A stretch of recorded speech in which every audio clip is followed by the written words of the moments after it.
Hi, my name's Alexia, and I'm a graduate student at UMass Amherst. And I never really wanted to do research. In fact, I have made a conscious effort to avoid it multiple times. In fact, when I came to UMass, I was originally enrolled in the College of Natural Sciences, but I really had no idea how I would work in a research lab, and I didn't know any other type of research really existed. So the summer before I came to UMass, I was looking at different departments and majors that might be interesting to me, and I came across the economics department, which is an incredibly unique and progressive department. So I promptly switched into the College of Social and Behavioral Sciences, and that was that. I was able to pursue my economics degree while also fulfilling my passion for environmental sustainability and environmental justice.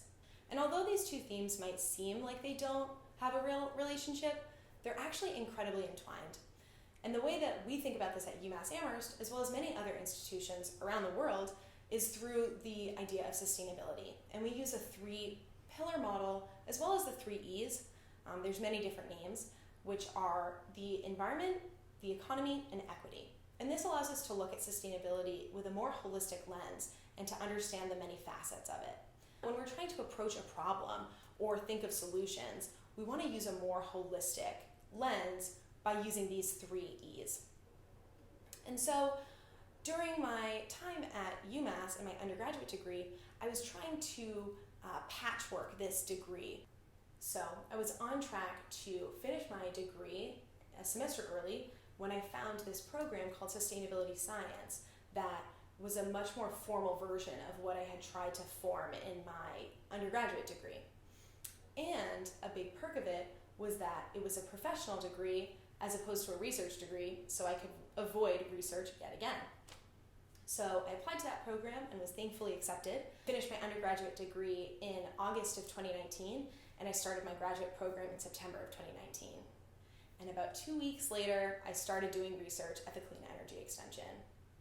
But this was not the type of research that I had always envisioned. I didn't have a lab coat, I didn't have test tube, and so I was doing social science research. So I was using big data and tools like Excel to understand that data. And at the Clean Energy Extension, our goal was to understand the wealth distribution of a Massachusetts solar incentive program. And I did that working on a team with the director, Dr. Dwayne Breger, as well as another professor at UMass, Dr. Christine Crago. And we were able to do all of this through a seed grant from the Institute of Social Science Research. But before I get into my research and the nitty-gritty of it, I really want to talk about Massachusetts and give a little context. So Massachusetts is one of the leaders in solar energy, and that's not because we have more sun than Arizona, but it's because we have really solid, robust programs that help support the implementation of solar. And we can understand the benefits of solar using the three E's. So in terms of the environment, solar energy is a renewable energy, which means that we're not using fossil fuels. And fossil fuels are really the main driver of the current climate crisis that we face today. In terms of the economy, solar energy has really brought a lot of jobs to the state, whether it's in maintenance, installation, consulting firms, and it's also made the state a little bit more self-reliant, which means that we are no longer depending as much on our fossil fuel imports from other states and other countries because we have more solar energy. And then we want to use the third lens of equity.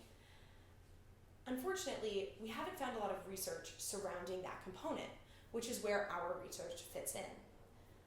So, at the Clean Energy Extension, we've been using data that's publicly provided by the Massachusetts Department of Energy Resources, as well as a cash flow model, which is really just an Excel sheet to try to understand this distribution of wealth.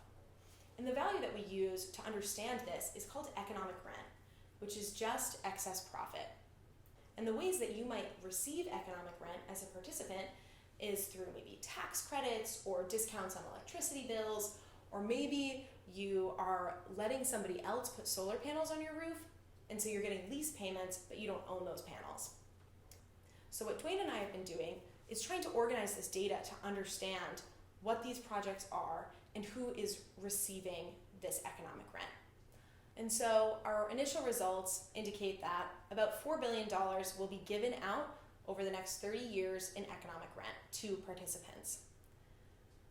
And then about 40% is going to be going to solar financing firms that are around the country.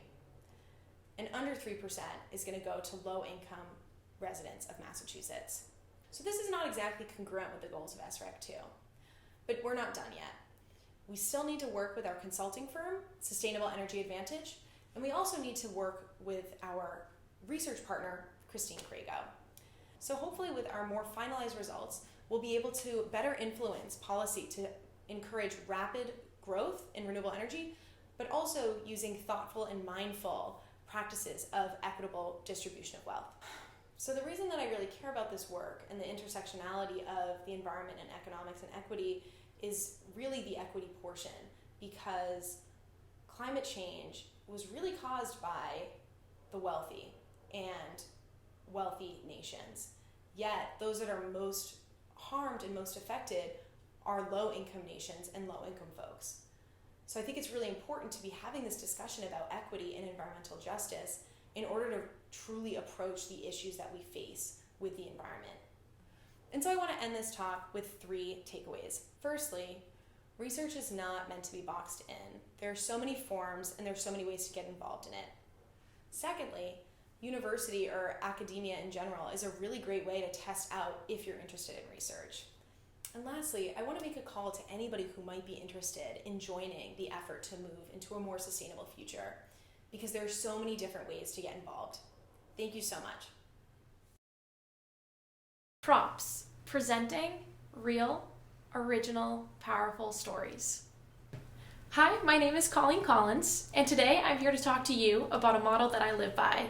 My motto is simple, and one that I'm sure you've heard before, and that is to throw your name in the hat. In high school, I read Mindy Kaling's novel, Why Not Me? I remember being struck by that statement, why not me? And tried to apply that in all aspects of my life, both personal and professional. Combining why not me and throwing my name in the hat has helped me to achieve both personal and professional success as a young person. I have always been an ambitious and high-energy woman. In high school, I first began putting my name in the hat by applying for class president. I had never campaigned before, had never publicly spoke, but I thought, you know what, why not? Throw my name in the hat, see what sticks. I knew it would be a great exercise of being a leader, and I was passionate about certain change in my high school. So I applied, I ran, I won, and I was class president for all 4 consecutive years, raising the most money in my high school history. As a freshman in college, I knew I wanted to meet as many different people from as many different backgrounds as possible. After having a taste of school politics in high school, I decided to run to be my freshman year dorm president. I ran, I won, and I met a ton of different people and was ultimately in charge of supervising over 700 students. As a freshman, I also applied to be a campus tour guide. I was told, don't bother applying, don't waste your time. Hundreds of students apply and they only take 25 students. However, I paused again and said, well, why not me? Why not apply and see what happens? I applied, and I am now one of those, 4 years later, one of the 25 students who's a campus tour guide at UMass Amherst. During my first year, I decided to apply to a variety of different clubs on campus. I applied to the investment club on a whim and found my passion for the markets. I then was faced with the harsh reality that I was the only woman to participate and attend the investment club. I then decided to apply for the university-wide stock pitch competition. I was the only woman to apply and participate out of a university of 22,000 undergrads. Following my participation in the investment club and the university-wide stock pitch competition, I then decided to apply for the Minuteman Fixed Income Fund, a student-run fund on campus. I interviewed, I was accepted, and I was faced with the harsh reality again of being the only female junior analyst in a room full of 30 men. So now my sophomore year, I decided to throw my name in the hat again, and I decided to take Finance 304 at the honors level with Professor Mila Sherman. I am not an honors student, and I had heard of the intense rigor of this class. However, I thought, why not me? Colleen, you're up for the challenge, and Mila Sherman took a chance on me. Again, I was faced with the harsh reality that I was the only woman in a class full of 30 men again. During Mila's office hours, she and I discussed how we could combat this gender issue and how we could increase enrollment of finance majors for women. She and I decided to form the Women in Finance Society, which ultimately led to us founding a Smart Women Securities chapter here at UMass Amherst. It took a year and a half to become a Smart Women Securities chapter, but we're proud to say that we are the 25th school, a part of 30, and our chapter aims to educate and empower undergraduate women about personal and professional finances. We created a community that never had existed before of very ambitious, kind, awesome women who are supporting each other in the classroom, out of the classroom, and post-graduation as well. It has been the most meaningful and challenging aspect of my college career, and I'm forever grateful. Having found a professional passion through many of the clubs and classes on campus, I decided to apply for an internship. I applied to work for a large asset manager in Boston and was amongst thousands of students to apply. I interviewed and was accepted and worked at this company for 2 summers. Those 2 summers changed the fate of my professional career, because if I had not applied, if I had not thrown my name in the hat, I would have never had the exposure to such humble, intelligent, and passionate investment professionals. Every time I put my name in the hat and succeeded, there were countless of other times that I was rejected and failed. Only through trial and error and introspection was I aware of what I was passionate about, what I liked and didn't like, and why I wanted to apply and was qualified. I would be remiss if I did not acknowledge the diligence of others, of my parents, my sister, my friends, my professors, all of those who encouraged me, who supported me, and who helped me adopt the throw your name in the hat mentality. For without them, I wouldn't have been able to accomplish all that I have by 22, so thank you.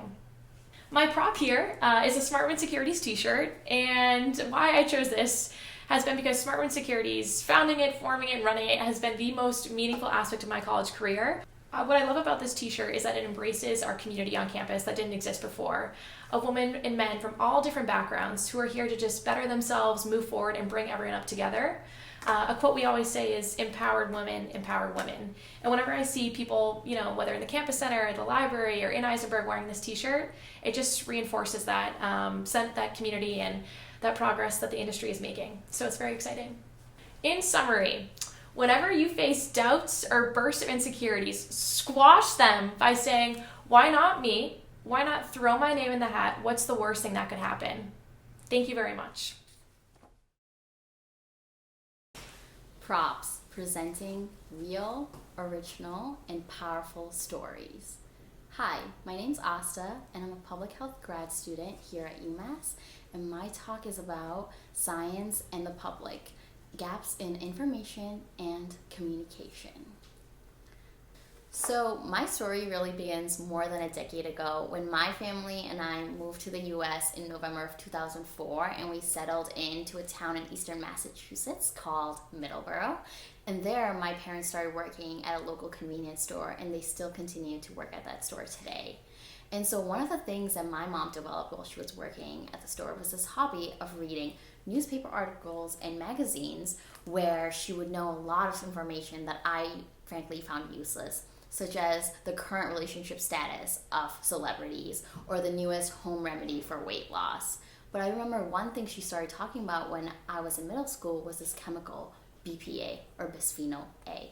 And she had read that this was a chemical that was found in many household products such as plastics, and that it was harmful as the studies were showing. And so overnight, all of our plastic Tupperware disappeared and were replaced with glass containers. And I'll be honest, I thought it was ridiculous. I highly doubted that plastics were causing so much health effects and thought she was overreacting. Thankfully, she didn't listen to 11-year-old me, and thank God for that. So fast forward to 2016, I had just finished my first year here at UMass, and I was going to start doing research that summer with the Vandenberg lab on campus, which studied bisphenol S, or BPS, and I'll talk more about that later. But it turns out that BPA had gained national attention in the late 2000s because studies were showing health implications from it leaching from products such as baby bottles and lining inside aluminum cans in canned food that we use daily. And the media attention that it got, along with the activism from mothers who were worried about their babies, led industry to phase out this chemical and instead market their products as BPA free, which is what we see now. And so that summer I learned a lot of things, and the top 2 were: 1, moms are always right, so sorry mom for doubting you years ago, and 2, the issue of environmental chemicals was and continues to be a public health concern. On one hand, we had phased out a chemical from being extensively used because of its harmful effects, but on the other hand, If these products did not have BPA in them anymore, what did they have now?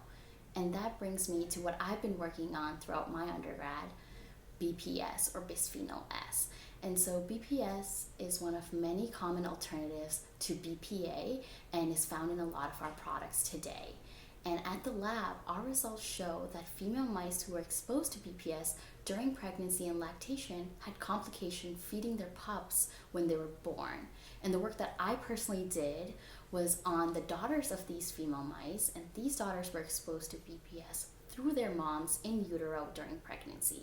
And so my results show that when these daughters had pups themselves, the daughters also had complications nursing and feeding their pups. And so altogether, work from others in the lab and my work suggested that BPS was showing effects that had been seen in BPA years ago. And so what we see in terms of animal studies regarding environmental chemicals is paralleled by the trajectory of human health in the past few decades. There has been an increase in breast cancer and ovarian cancer in women, an increase in type 1 and type 2 diabetes in adults and children, and a significant decrease in sperm count in men. And to top it all off, genetics probably explains around 30% of it, indicating the important role environmental chemicals are playing in the current status of our health today. And so we really do need to consider these chemicals because we're exposed to them through our daily activities, through our food, and through our water. And so when I talk about environmental chemicals, I also have to talk about environmental justice. As a public health grad student and an aspiring medical professional, one topic that I've been exposed to through my classes is the topic of health disparities, both in the US and worldwide. And it really comes down to one key thing. Those with the least access are the ones most at risk. And this is true for environmental exposures as well. Something that was really alarming to me at the beginning of my research journey was how more people weren't talking about these chemicals. I mean, here was a public health problem that affected everyone, and yet so many people didn't know about it, especially in an academic setting like UMass, where in the US, higher education is a privilege in its own. And that really frustrated me. If my college friends weren't aware about the chemicals that we're exposed to, how would the population of the US who's marginalized and may not have access to higher education? What about those that live in industrial zones and are higher risk for exposure than the general public? How are we letting zip codes define someone's health? And then it hit me. My friends who were studying political science weren't reading scientific articles or taking environmental health related courses like I was. I realized that there was a gap between the scientific community and the public, that there was a lack of transfer of information, and that was part of the problem. Now when I think about it, what my mother did was pretty remarkable. Here she was, a first-generation immigrant, adjusting to a new life in a new country, working long hours, and yet she still sought out knowledge through whatever resources were available to her. And that led her to be an informed consumer in the context of BPA. And although there are many chemicals that we still don't really understand, there are things you and I can do today to be more of an informed consumer as well. More and more companies are branding their products to be phthalate and paraben free, which are two other prominent chemicals that we are exposed to through our personal care products. Another example is a group called the Environmental Working Group, which on their website have published a list called the Dirty Dozen, which includes produce products such as kale and strawberries, where eating organic may lessen your exposure to pesticides. So what I'm not saying today is to go out and throw all your personal care products out the window after you watch this video. Instead, I'm encouraging you to be more aware of what you're exposed through your environment and seek out knowledge from the resources available to you. And so where do we really go from here? So this past summer, I read this wonderful book called Our Stolen Future, written by Theo Colburn, Diane Dunoski, and John Peterson Myers. And the last chapter of this book is called Flying Blind, where the authors relate our response to environmental chemicals right now to a plane flying through fog without any clear direction. First, we put tons of research and time into one chemical until we can prove to regulatory agencies that this chemical is harmful. Then that forces industries to seek out a safer alternative, but leaving us with more chemicals that we know nothing about, putting us back to square one. So we either put more time and research into figuring out if this chemical acts similarly to its predecessor, or we see these effects decades down the road, affecting our future generations and leaving them with the consequences of our actions today. The EPA estimates that right now there are more than 84,000 chemicals in commerce, and in the history of US, only 9 have ever been banned. That's 0.01% of all chemicals. So what we really need to do is change our approach to this complex problem. We need to critically assess risks and keep human exposures as low as possible. And what gives me hope is being part of a scientific community where scientists are working every day to find a better solution. And with emerging technology and innovation, I, as a researcher, as a student, and as a consumer, am hopeful for progress. Racism doesn't really exist anymore. I mean, it exists in some places, like in the South and among white supremacists, but in general, the worst of racism is in the past, right? This was something I firmly believed when I was younger. I remember thinking that racism was bad, but it was largely someone else's problem to solve, namely people who had race. While I knew that I was white to me was just the normal, and it was the center, and it was different from how Black was a race. Cut to high school, and I remember hearing words like post-racial and colorblind, as I saw former President Barack Obama serve 2 terms in office. And yet, in my junior year of high school, a group of students of color wanted to form a diversity club to talk about the racism they were experiencing. I remember white students and teachers confidently stating that there's no racism here. And while I sympathized with those students, I must admit I also was not seeing what I would consider racism. Not once did I think that perhaps my own assumptions and perceptions of the situation were preventing me from truly seeing what they were seeing. I wanted to be against racism and I wanted to help, but I didn't really know where to start. The same confusing dynamics that I saw playing out in my high school were also playing out on national TV, where white commentators confidently assured that racism doesn't really exist anymore, at the same time that Black Lives Matter was protesting police violence. And if white people were not the victims of racism, indeed, I could not remember a time where I personally felt discriminated against due to my race, then how could I or any other white person truly be the judge of whether or not it existed? My first major epiphany came when I read Robin DiAngelo's work on white fragility. DiAngelo exposed how, on the one hand, I said that I was against racism and that I wanted to help, but when I was implicated in racism, I would feel hurt and defensive, rather than curious to learn more. When people of color talked about their experiences with racism, I would feel uneasy and I would stay silent, not really knowing what to say. I would feel nervous in spaces where there were a lot of Black people. If race truly didn't matter, as I was hearing the society around me say, then there was no reason for me to feel uncomfortable in any of these situations. And yet, I felt so uncomfortable, and it was in that moment that I realized that I had 2 options.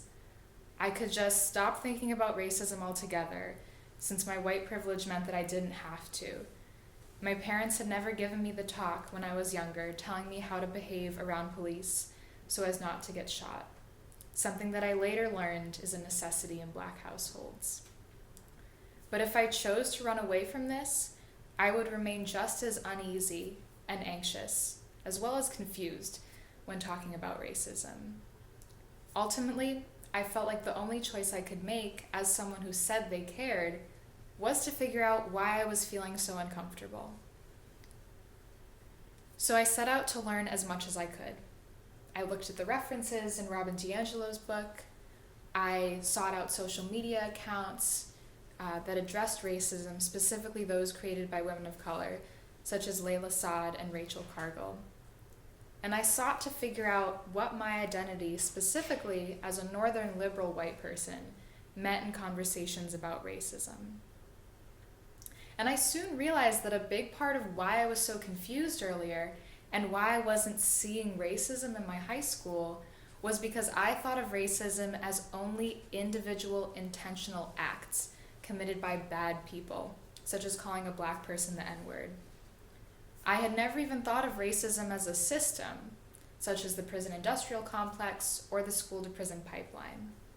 And it never occurred to me that within a system of so many people, racist behavior could range from overt to covert and from socially unacceptable to socially acceptable.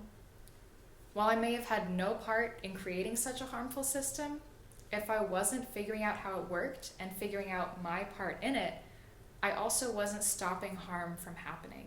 In the beginning, the more that I learned, the more that I got confused. And so the more questions I sought to have answered, such as a white person, when do I speak up? When do I stay silent? If I do speak up, how do I say the right thing so that I'm actually helpful and so I don't offend anyone? Seeking out additional resources and doing a lot of reflecting helped me make sense of my confusion, resolve these inconsistencies, as well as develop greater self-awareness. During this journey, there were also times where I felt profoundly angry, guilty, ashamed, and disturbed, particularly when learning the history of racism. While uncomfortable, I tried in a sense to work through these emotions and get to the core of why I was feeling the way I was. While I knew that if I wanted to learn the truth, I had to keep moving forward, in order to do that without feeling depressed and overwhelmed, I had to develop greater mental resilience, emotional literacy, and self-awareness, things that have helped me immensely in all aspects of my life. And moving forward didn't mean that I never made mistakes, but it did mean that I sought to learn from them rather than ignore them. For example, about 2 years ago, I studied abroad in Amsterdam, and I was at a bank speaking with a bank representative there, and I confused him for another representative I had spoke with earlier that week, both of whom were Black men. When he politely corrected me, I wanted nothing more than to just disappear.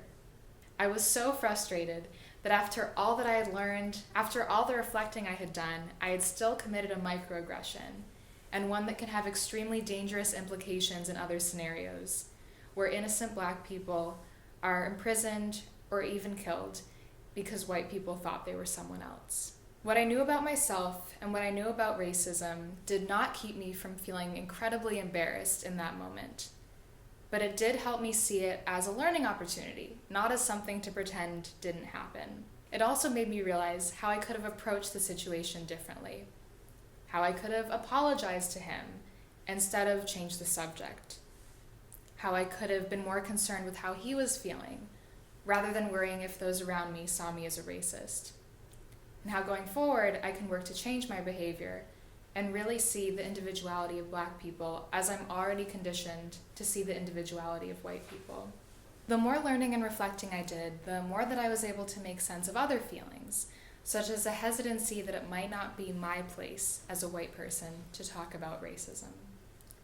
Accepting this belief would mean that I would return to the status quo of silence, and nothing would change, and I wasn't okay with that. So I took this as a sign that I needed more information. In looking to other forms of oppression for insight, I realized that there seemed to be less resistance when straight people spoke out against homophobia than when white people spoke out against racism. Indeed, in my 4 years as a business student, I have seen far more workshops on how to make workplaces more LGBTQ friendly than on how to make workplaces more people of color friendly. This told me that there's a unique aversion to talking about racism. In doing even more reflecting on myself, I realized that my own hesitancy to talk about racism was coming from the racist belief of people of color as an other against a white norm. It was also coming from a fear that in talking about it, I would be implicated in racism, and fear meant that I needed more information.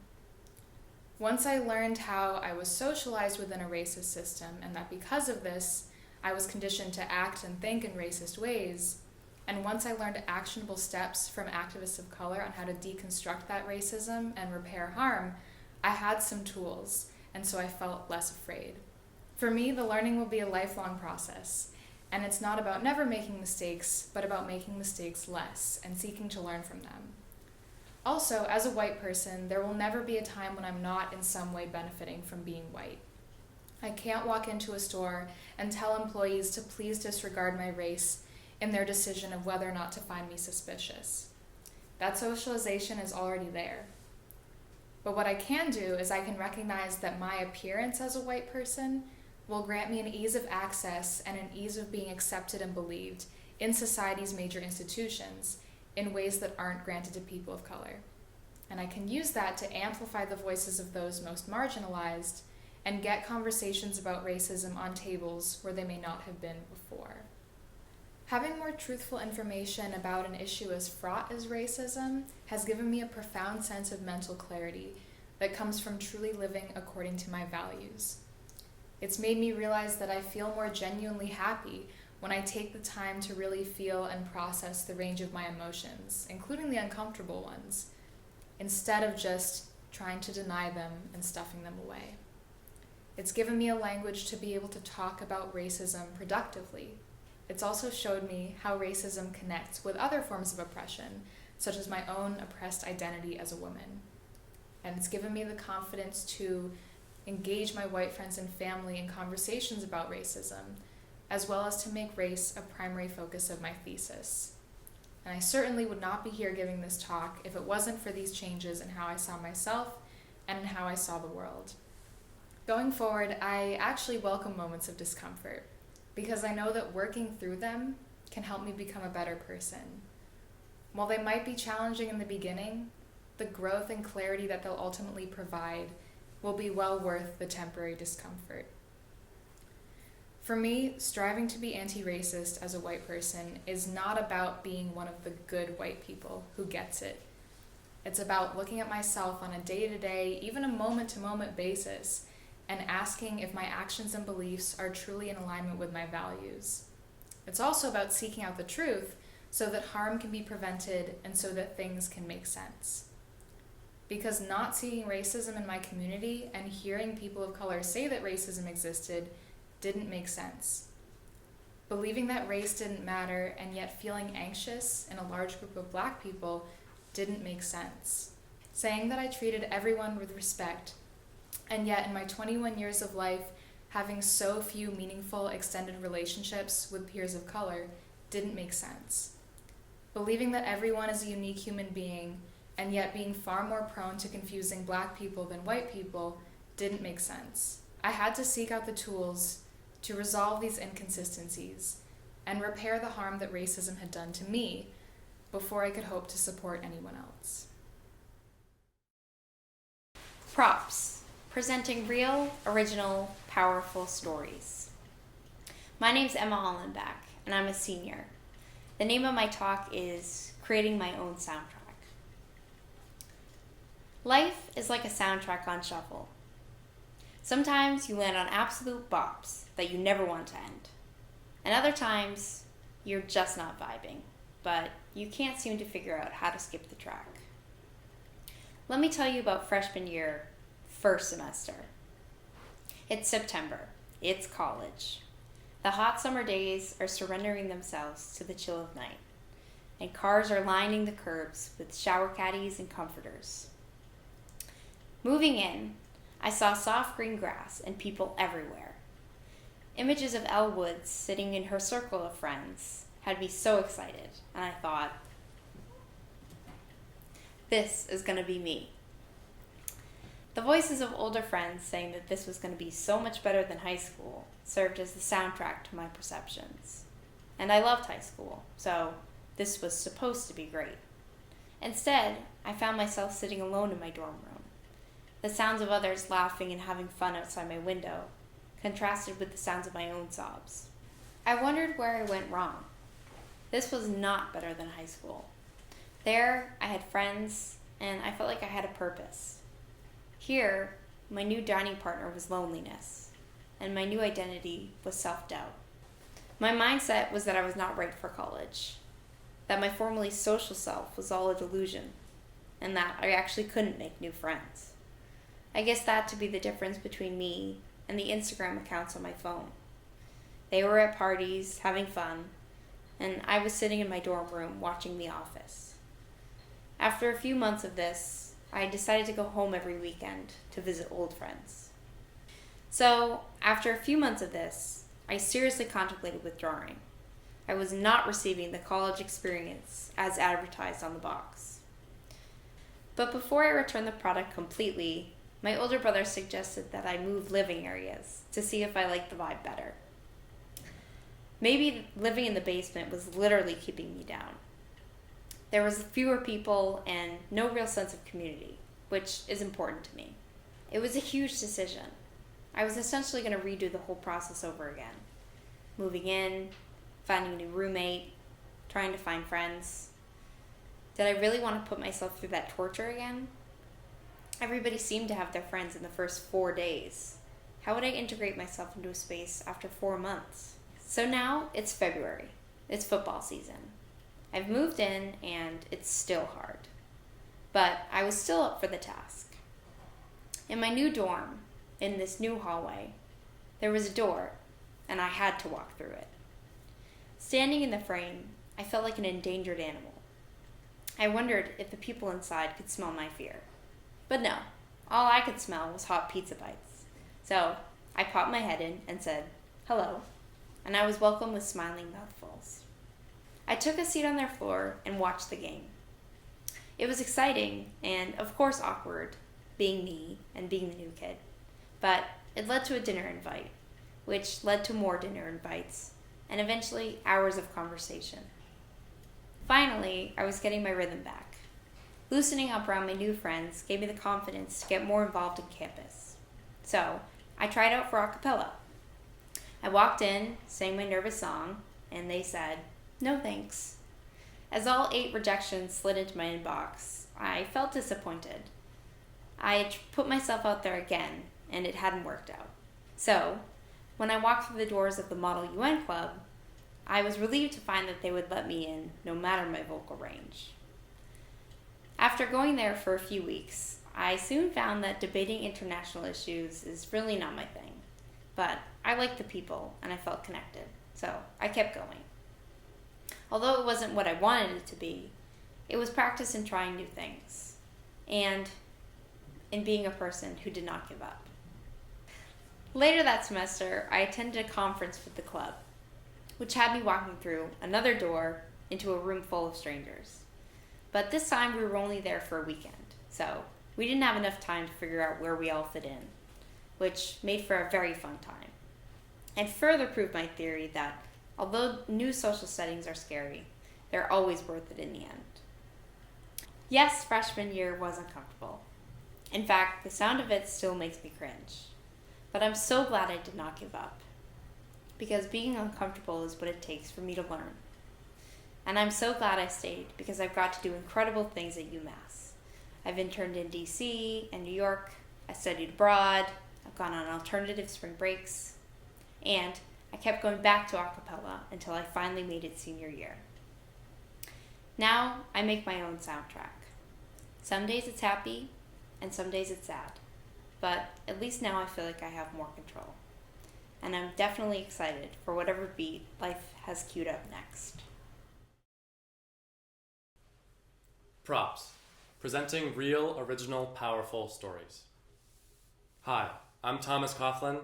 I'm a senior environmental science major at UMass Amherst, and this is my talk, You Are Enough.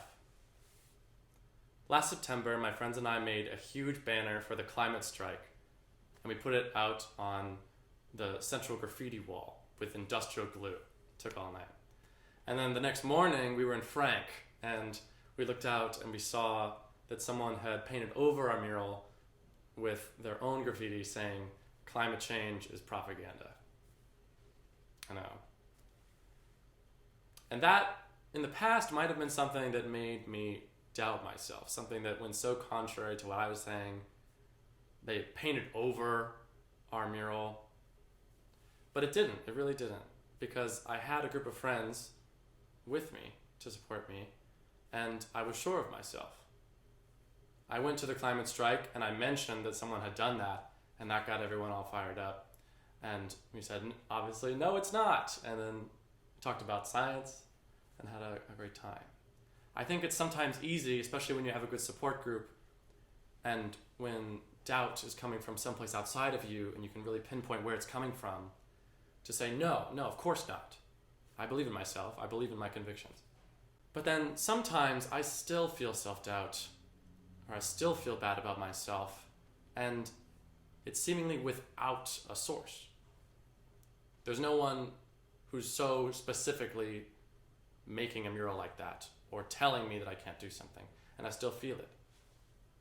Like, for example, I went to this environmental conference in New York this past November, and I felt so bad on the way there, but for seemingly no reason, and that itself was frustrating to me, and I was trying to figure out why I was feeling so anxious.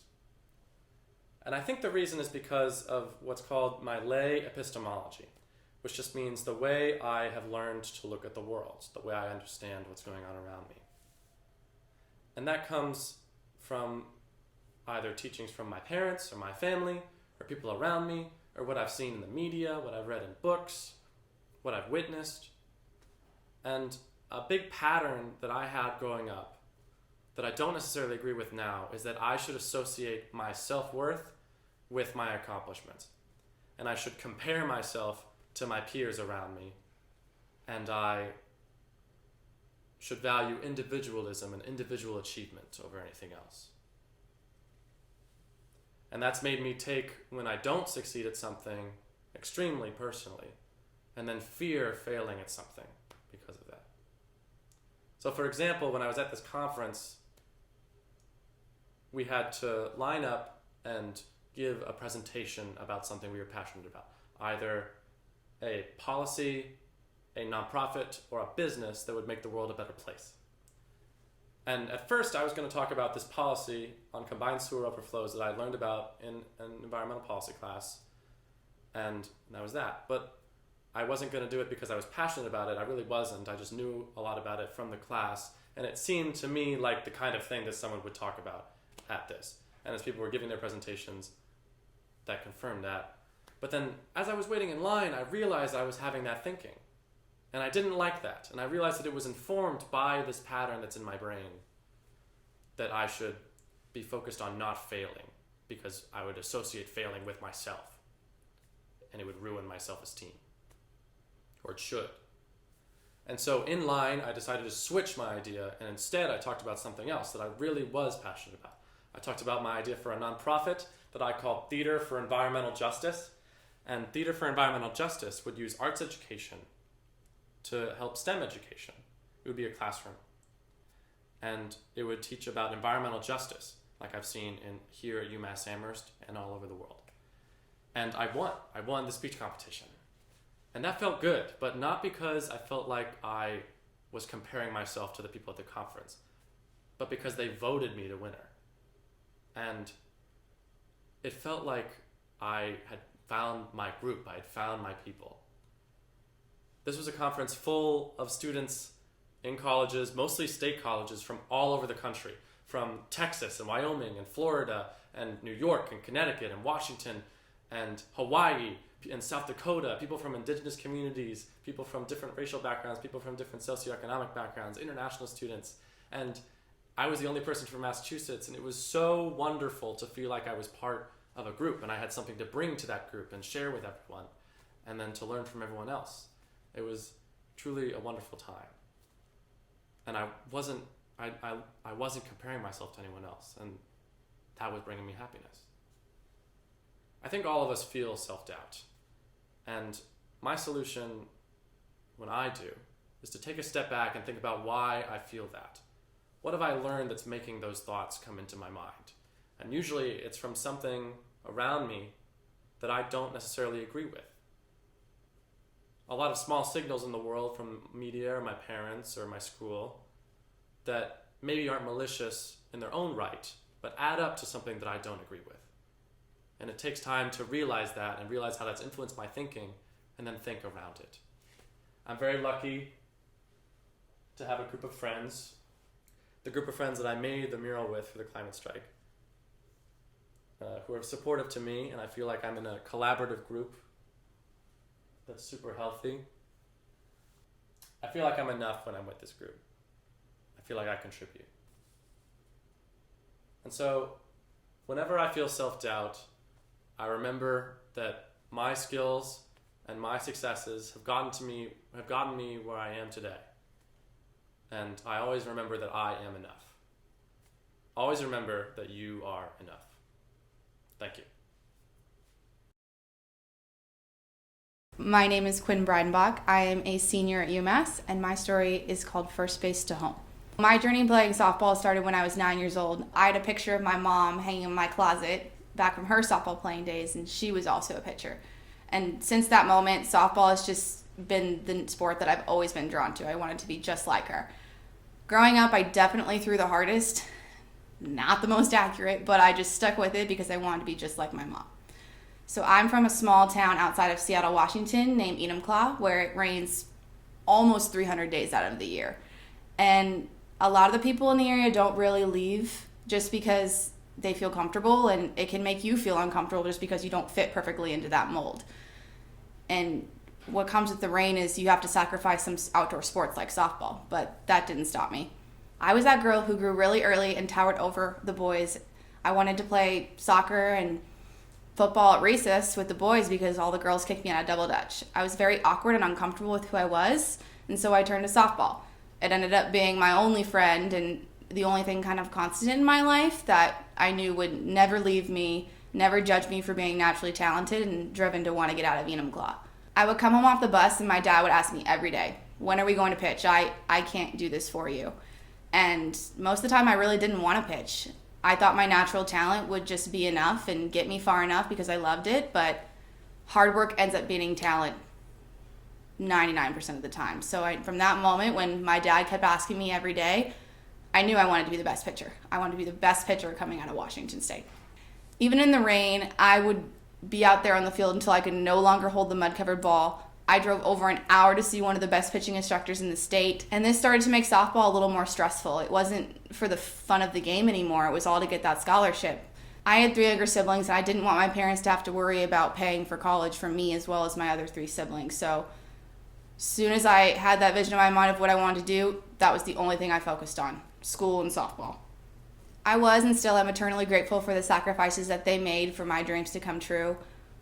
I wanted to make them proud. I also wanted to prove to myself that I could make it out of my small town and be different than every other person. I wanted to prove to my parents that I could do it. I also wanted to prove to myself that I could be more than just that normal softball girl they called me in high school. I did not have the best high school experience. My love for softball really came at a price. I sacrificed going to high school football games, weekends away traveling at exposure tournaments, and being left out of a lot of friend groups. I felt alone. I lost a lot of friends to softball. It felt like the playground and double dutch all over again. High school was not my goal, being a collegiate athlete was. So from that point forward, I focused on school and softball only. When I look back, I mostly see the negatives of not having many friends and missing out on my high school experience. But through all of this, I had a goal of what I wanted, and nothing and nobody was going to stop me. By the end of my high school career, I won the Washington State Gatorade Player of the Year my junior year. I won the All-State and the All-Area team for all 4 years in a row. And I also hold the strikeout record at my high school.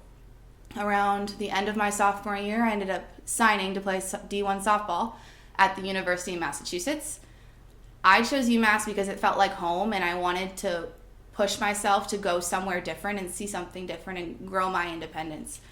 My grandma and my mom still ask me to this day why I had to go all the way across the country, but I knew from the moment I stepped on campus and found the softball program that this is exactly where I needed to be and where I wanted to be. I met my first goal, but that didn't stop me. College was a whole different beast. I came in with 7 other girls in my recruiting class, and we were all very excited but very nervous to play at the next level.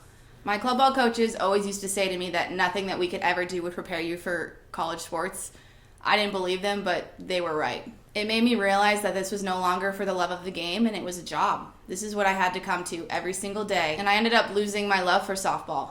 I lost my love for softball, and I dreaded going to practice It made me constantly question if all the work growing up was worth it and if the sacrifices that I made were ever going to pay off.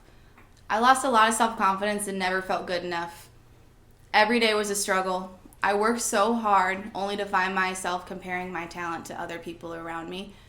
Every day was a struggle that I felt like punched me down one punch at a time. My athletic performance dictated my mood and my future every single day. It was draining trying to keep up with the pace. I put on a really good face for my parents, but in my head I was really struggling. I wanted to quit, and I've never wanted to quit anything in my life, let alone softball. It's really hard for me to say it out loud, but it's true, even to this day. Like, as a college athlete, every day is packed. You have 6 a.m. weights, go to 3 hours of class, then you have your own practice as a pitcher, 3 hours of team practice, then you'd have to go to tutoring, 6 to 8 hours of study hall a week, and you were lucky if you got 3 meals in a day. And that's just in the off season. One time I missed so much class because of games and reschedules that I ended up having to take an exam without learning 3 weeks of the material. Freshman year is always the most difficult because of managing your time. It's a big change from high school. I struggled with my grades, I was taking very difficult science courses, running on limited hours of sleep, and tutoring never seemed to help. Everything always seemed harder when softball didn't go good that day, and by the end of my freshman year, what once was 8 girls in my class ended up being 2. Everyone ended up quitting or transferring by the end of my freshman year, and all my support system was gone. I felt so alone, being the only one left and being from all the way across the country. I didn't have my family, I had no friends, and I really didn't know what to do. I wanted to quit in that moment as soon as everybody left, and I've never wanted to quit anything in my life, let alone softball. It was my life, it's all I had. Oh gosh. I saw countless girls around me who I played with growing up and made it to the next level, quitting and transferring, dropping like flies. And it made me question my ability if I could even do it. And I remember going home to my mom over the summer and crying like all day. And I told her I couldn't do it and I didn't want to do it anymore. That summer, my mom told me something that was going to change the rest of my college career and just change my life. She told me that the grass isn't going to be necessarily greener wherever you go. Like, you might not like the people, your coaches might be bad, the team might not be your friends. There's always going to be something that's not necessarily going to be better if you leave. And you've worked way too hard to give this up, and not many people get the opportunity to play 4 years of something they love and get school paid for. I'm not going to let you quit, and I know you don't want to quit. From that point forward, I made a mental decision to change and be better, that whatever was thrown my way, no matter how bad it was, I wanted to get 1% better in something every single day. So the next year, I ended up going home, and I really went back to the roots of why I loved softball and played with my friends and worked youth softball camps and mentored a lot of kids. And I also found some very impactful coaches and mentors for myself that really helped me put my self-confidence together and figured out the real reasons why I played softball and why I love softball. And this helped me gain a lot of my self-confidence back. And when I came back my junior year, after the end of the year, I made the dean's list, I made the all-area academic team, I'm on the student athlete advisory committee, and I'm now a member of P.R.O.P.S. And then this coming spring, I will be graduating with a public health degree, and I'm going to go on to coach at a junior college, my first full-time pitching coach job, and I could not be more excited. I can say that every year of playing college sports, I've gotten better, not only physically, but mentally. All of those games that I pushed through because I didn't get the start or I got pulled early turned the idea of failure from a step back into a step towards something better. I knew I was always working towards something and bettering myself as a whole, not just as a softball player. I am so grateful that I made the decision to play college softball. It has been the best and the most difficult decision I've ever made in my life. I've had to reschedule finals on the road, change my career path because it was too rigorous with softball, and I don't get to walk at graduation. But I get to do this for something that I love for only 4 short years of my life, and not many people get that opportunity. Looking back, I wonder how I've made it through these past 4 years, playing over 50 games in a season, carrying a full course load of classes. Not many people can do that. We're part of the 1% of D1 athletes, and I think a lot of people forget that. It can be difficult sometimes, but it is rewarding in the end. But That's just it. It's just merely a decision to make it happen, love the journey along the way. Softball pushes me more and more every day, showing how strong and capable I am. No matter if I win a championship in these next 4 years or not, I've gained the skills that are going to last me into my lifetime. What I've found is that anything that seems difficult, I just put in perspective on a smaller scale compared to life. This run may take a half hour in total, and it might drain the life out of me, but I can do 4 reps of anything. Or if I invest time in this next inning, assignment, social interaction, I'm going to make that one thing the best possible I can. From all my experiences and playing softball and growing up and all the trials that I've had to go over, I know that I can do anything now. Softball has been my world, my best friend, and my favorite thing to go to. It's given me so many amazing opportunities, and I'm so glad that I did not quit.